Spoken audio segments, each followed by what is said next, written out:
pessoal, bem-vindo ao Corrente Contínua, um podcast do Movimento Radiação. O meu nome é Gabriel Soares e comigo estão Henrique, né?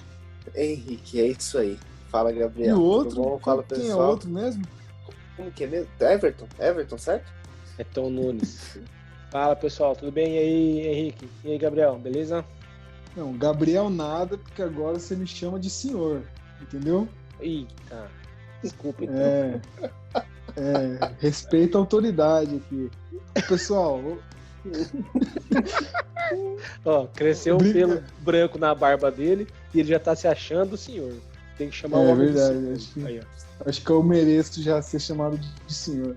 Brincadeira, pessoal. O que a gente vai falar hoje é justamente o contrário disso. A gente vai falar sobre a carteirada, né? Você sabe o que é carteirada? É aquela pessoa que quer furar fila, que, eu sou filho de tal pessoa, então eu tenho algum privilégio. Essas pessoas que às vezes abusam do poder, do privilégio que tem para querer ter alguma vantagem, né? Desse tipo. E a gente está vendo, circulando na mídia, alguns exemplos, né? Disso que está acontecendo em plena pandemia, em plena situação em que as pessoas deveriam se unir e cada um olhar mais para o outro e ter mais empatia, e está acontecendo justamente o contrário, né, Tom? Você falou agora uma coisa e eu fiquei pensando. Lembra no começo da pandemia, do isolamento, que as pessoas diziam de uma forma muito romântica, não é? Nossa, que maravilha, o mundo vai ser melhor, as pessoas vão ser melhores, elas pensarão mais nos outros. A gente falou sobre isso. A gente disse que era uma grande oportunidade para isso acontecer, não é? E o que a gente tem visto é exatamente o contrário. As pessoas não mudam coisíssima alguma, seus comportamentos permanecem os mesmos, né? Quem era bom antes da pandemia continua sendo bom. Quem era tosco continua sendo tosco. Por exemplo, o caso desse jovem senhor desembargador Eduardo Siqueira, né? Desembargador, eu nem sei o que faz um desembargador, mas imagino que tem alguma coisa a ver com direito e com lei. Acho que ele não julgou bem essa situação, né? Ele fez um péssimo juízo de valor. O desembargador, ele é um... Para um juiz, né? Para um juiz, ele jogou mal a situação. O desembargador é tipo um juiz de alto escalão. O desembargador, geralmente, ele pode rever as decisões dos juízes de primeira instância no Tribunal de Justiça. Como se fosse um juiz do juiz. Eu acho que no currículo dele não está especialista em saúde pública, especialista em pandemia, porque o cara se recusou a usar máscara, né? E 2 vezes, né? Pois é, 2 vezes. E uma das vezes, inclusive, ele quis falar francês com o guarda que estava multando ele, né? Vocês conseguiram entender uma palavra? Não que eu fale francês, mas ainda assim, nem para tentar procurar no Google o que era que ele estava falando, eu não consegui entender. É que je parle un peu de français. Oui, s'il vous plaît. Gastou, hein? Parei, Henrique. Nossa. Nossa. Que menino francês. que fala requintado assim. Henrique, o que você achou da situação protagonizado pelo nosso personagem? Cara, não tem nem o que dizer, né? Porque é o cúmulo da ignorância, né? Porque você pega... É uma coisa que você não espera de um cara que, pela posição, deveria ser um exemplo de ética.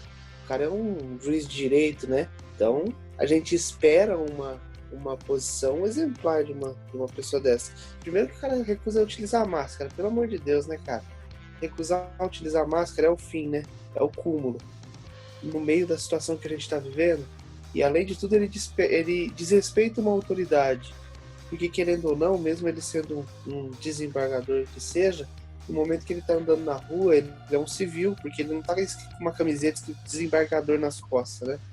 Então, e mesmo que tivesse também, né? Ali naquela situação, o guarda em si seria a autoridade, né? Agora, vai no tribunal dele e chama ele de você, para você ver o que acontece com você. Você vai ser preso por desacato. Aí não pode, né? Agora, ele chamar o guarda de analfabeto, aí tudo bem. Aí pode. O Marco Aurélio chegou a dizer, ministro Marco Aurélio de Mello, né, do STF, chegou a dizer que na rua a autoridade é o guarda e não o desembargador. Então. E ele foi muito criticado, né, por várias pessoas nas redes sociais, várias não precisa ser nenhum especialista, né, para criticar um comportamento desse, né? Mas infelizmente a gente não precisa bater só nessa tecla, porque tem muitos exemplos desse tipo de coisa que acontece no dia a dia, né? Muita gente está acostumada a viver isso, né? A autoridade que quer ter algum privilégio, que quer passar na fila, e às vezes isso passa do ponto, né? Como foi esse exemplo. E ainda mais, né, quando esse desrespeito ocorre contra uma autoridade que está lá para ajudar a população, né, para garantir, se não a saúde, né, da população como um todo, mas para garantir o bem-estar de uma maioria, né, para garantir que tenha menos danos, né, com relação a essa pandemia. A gente tem que sempre bater nessa tecla, sempre lembrar que é no meio de uma pandemia, né, e mesmo assim esse tipo de coisa acontece, né. Numa situação normal isso já seria absurdo, né? Mas na que a gente está vivendo, piora um pouquinho.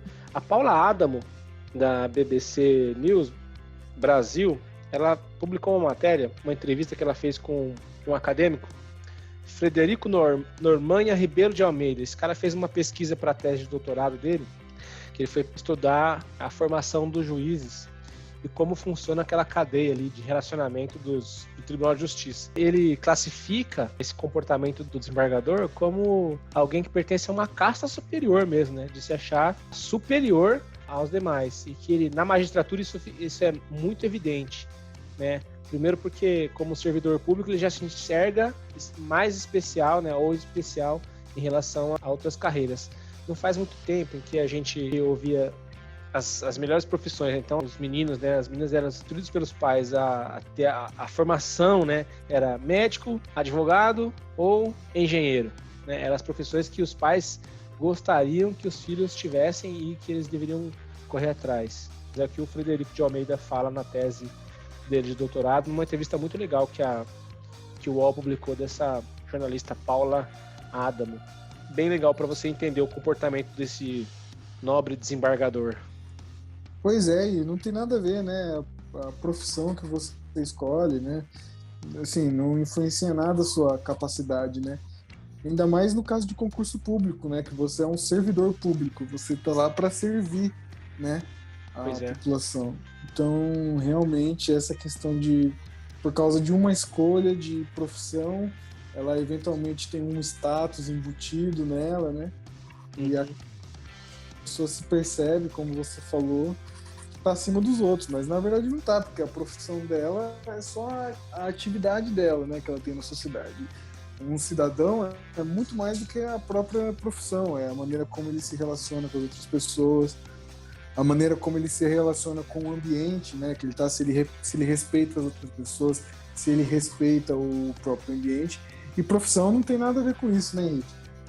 Não, com certeza. Eu não devo achar que eu sou melhor que ninguém por causa da minha profissão, assim como eu não devo achar que eu sou pior que ninguém por causa da minha profissão. Para que a vida em sociedade exista, a gente precisa de todos, né? Então todas as profissões são importantes e tem que coexistirem para que o mundo exista, né? Senão, imagina um mundo só de desembargador. Sim. E nem um policial para prender o meliante lá, para levar para a justiça. Então aí já não funciona, entendeu? Pois é, e teve o caso aqui também, né, do casal de engenheiro civil formado. Engenheiro civil formado. Eu fico me perguntando o que é um não formado. Engenheiro civil não formado é um estudante, né? Então, é o Gabriel. É o Gabriel. O senhor Gabriel, né? Senhor Gabriel. Respeite o fio de barba branca que ele tem. Gabriel não. Engenheiro civil não formado. Não formado, exatamente. Engenheiro civil não formado. E, inclusive, a pessoa de ser, né, engenheiro civil formado e não conseguiu ali exercer a sua profissão com cidadania, né? Respeitando a indicação ali do vigilante, né? E acabou que eles se deram mal, né? Até infelizmente, eu digo infelizmente, porque eu acho que ninguém merece, né, ser xingado, né, ser desrespeitado em redes sociais, né. E a gente tem que lembrar que eles são cidadãos, né, são que nem a gente, mas assim, foi bem chato o que eles fizeram, né, e toda a exposição que eles tiveram num programa, né, de rede nacional, né, ao desacatar a autoridade ali em questão que estava orientando para eles não estarem em aglomerações, né. E eles ignoraram e assim, se sentiram no direito de desrespeitar as regras e não pensaram na sociedade. É interessante você ver que nenhum dos dois casos, aí que entra a questão, né? Nenhum dos dois casos, os caras tava certo. Nem o mínimo, né? Porque, beleza, não que justifique, mas se está ocorrendo um abuso de poder ali por parte do guarda ou do policial, né? Não que justifique o desrespeito, em momento nenhum é justificável. Mas nem isso, nem certo os caras estavam. Então, isso é louco. Né? Sim. Você vê que nas duas situações, eu fiquei pensando aqui enquanto vocês falavam, como seria legal se o desembargador tivesse ali numa posição ou numa atitude de apoio ao guarda, né? Se ele tivesse de máscara e de repente o guarda abordasse outra pessoa sem máscara e ele estivesse passando do lado e disse, não, cara, olha, você tá errado. Quem tá falando aqui é uma autoridade e eu tô aqui reforçando a autoridade do guarda municipal que tá aqui para fiscalizar e quer o teu bem. Então, por favor, coloque máscara. O comportamento dele foi o contrário. Então, ele não usou nem a posição que ele tem, tampouco o conhecimento que ele tem, porque não é alguém ignorante, né? Para reafirmar ou reforçar um comportamento que seria positivo, no caso. E o engenheiro também, porque ele poderia estar ali apoiando a ação da fiscalização para convencer as outras pessoas de que seria interessante, seria importante eles manterem o distanciamento, né? E poderia aproveitar a posição que tem, o conhecimento técnico que tem, para reafirmar e reforçar um comportamento positivo. Mas ele fez o contrário. Não é legal quando você... eu já me deparei em algumas situações de emergência, que alguém se apresentou como médico e disse, sou médico, vou ajudar.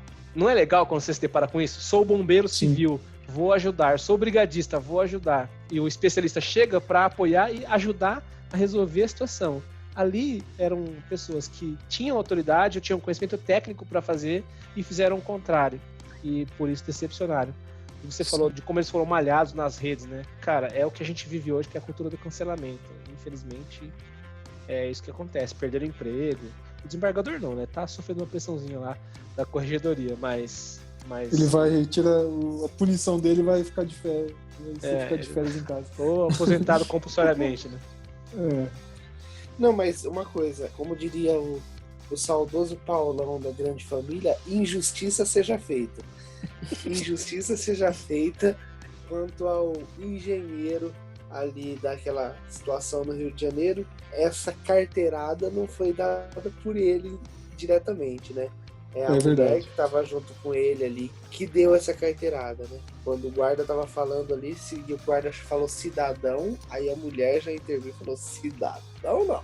Cidadão? Engenheiro civil formado.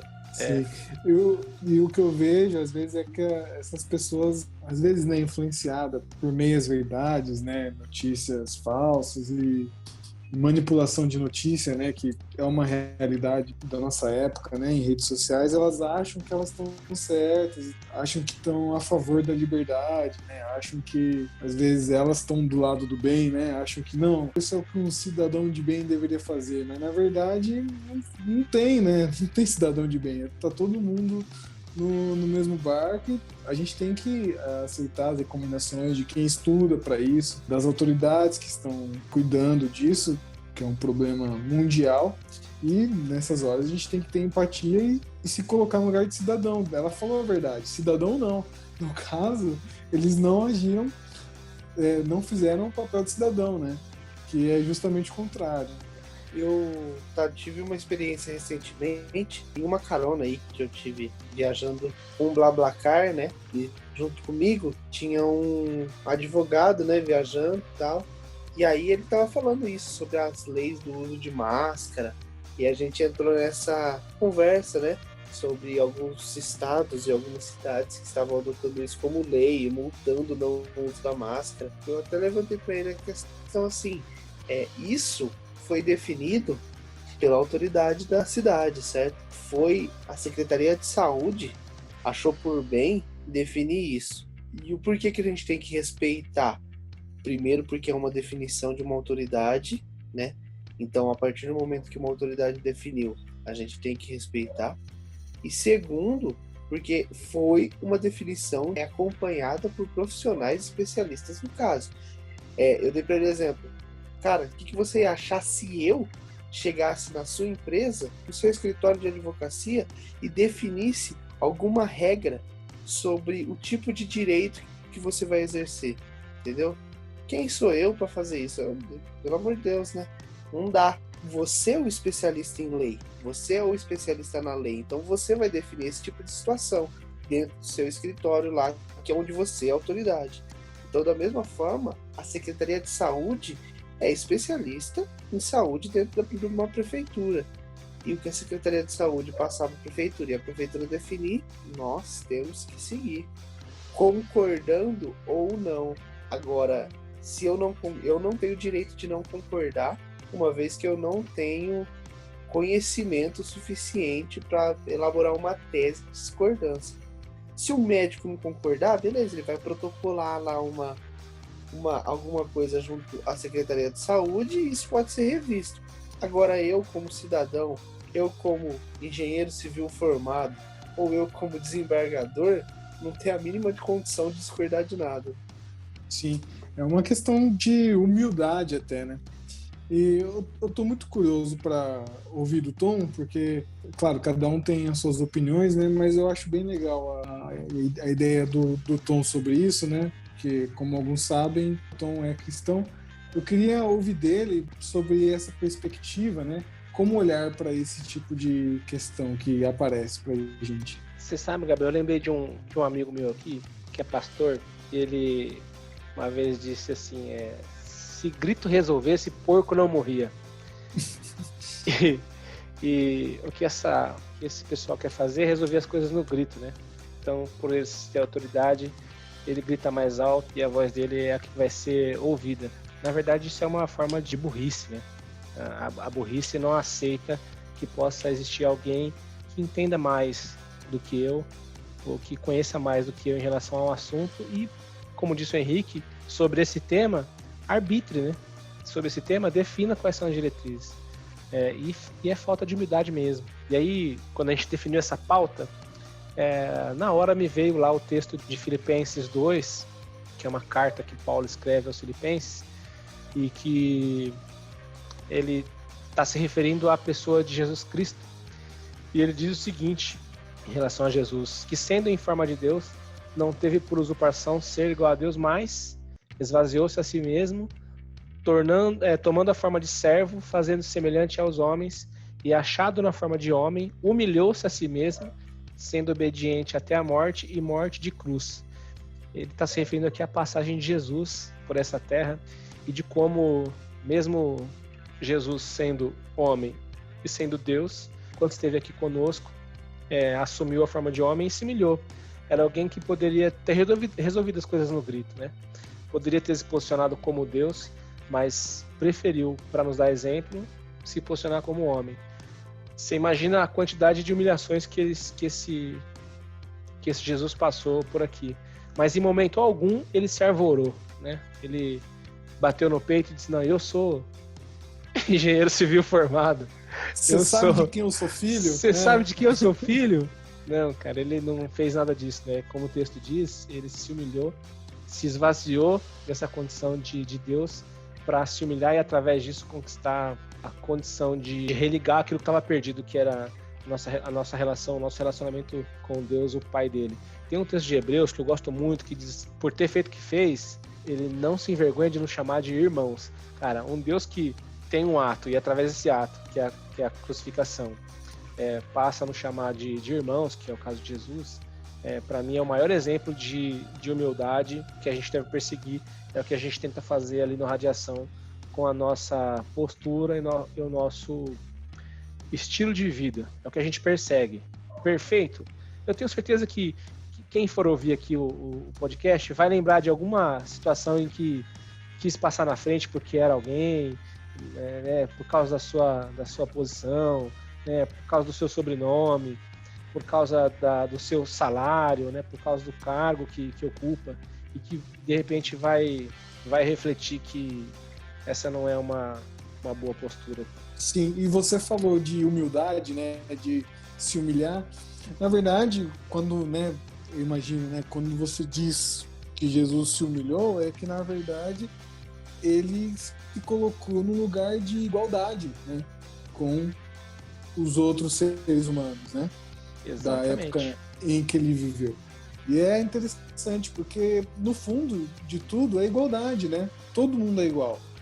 Todo mundo é ser humano, né? Não tem, por diferença de que uma pessoa tem mais dinheiro que a outra, ou porque teve acesso à educação, ninguém é melhor do que ninguém, né? Todo mundo realmente igual, né, Henrique? Com certeza, né? Todo mundo é igual e eu acho que a humildade é exatamente isso, é você reconhecer essa igualdade. Tipo, você não é acima de ninguém e nem é melhor que ninguém e nada que você faça vai fazer com que você seja melhor que ninguém ou que a pessoa menospreze, seja menosprezada por você em alguma situação. Existem diferenças? Lógico que vão existir sempre. Em alguma atividade eu vou ser melhor que outra pessoa, isso é a humanidade. Sempre em algum aspecto ali a gente vai ser, um vai se destacar mais do que outro, em alguma situação um vai ter mais facilidade para fazer alguma coisa, vai ter mais habilidade, só que como ser humanos, como pessoas, a gente tem que sempre se colocar em pé de igualdade. E não só isso, mas a gente tem que respeitar as diferenças. Se colocar em igualdade é também respeitar as diferenças que as pessoas têm umas das outras. Acho que é bem legal esse ponto que a gente chegou, né? A gente falou e terminou nessa questão de igualdade. Né?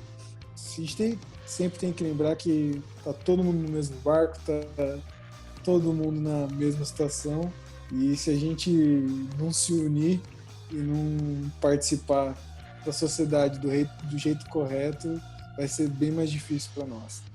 Bom, o Tom falou do movimento Radiação e amanhã, numa live online às 18 horas no Facebook e no YouTube, que é sobre vale a pena começar de novo. Reset. Finais podem doer, mas começos são curativos. Bom, pessoal, muito bom falar com vocês de novo. Eu espero que vocês tenham uma ótima semana e que vocês não tentem furar fila, não tentem falar o famoso você sabe com quem você está falando. Espero que vocês tenham uma semana tranquila no trabalho e que os nossos ouvintes também tenham uma ótima semana e continuem nos ouvindo ao podcast Corrente Contínua. Valeu, pessoal. Tchau. Falou, pessoal. É isso aí. Vamos praticar a tolerância e tentar ser mais igual, ter mais empatia, se colocar no lugar do outro. É isso aí, vamos tentar ser pessoas melhores. E eu me despeço com a frase do professor Mário Sérgio Cortella, que diz o seguinte: todo poder que em vez de servir, serve a si mesmo, é um poder que não serve. Tchau, pessoal. Bom final de semana. Escuta a gente e segue a gente nas redes. Valeu. Falou. Tchau, tchau.